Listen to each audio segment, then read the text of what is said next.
તમે રચાવો એ રચે, તમે બનાવો એ બને માં. હાચું હાચું ઓળખાણ પડી જાય. તો કહેવાય છે ગુડમોહી બેઠો કરતા મને આવડે. રાજા બનાવું કહેવાય છે રોડપતિ ના કરોડપતિ બનાવું. પણ ઘોડીઓ ઓળખી જોડો મારી દેવીઓ.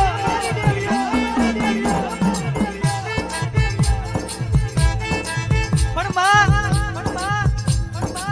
આજુ ઓળખાણ પડી જાય તો રાજ ગાદી ન તકી હોય આલુ.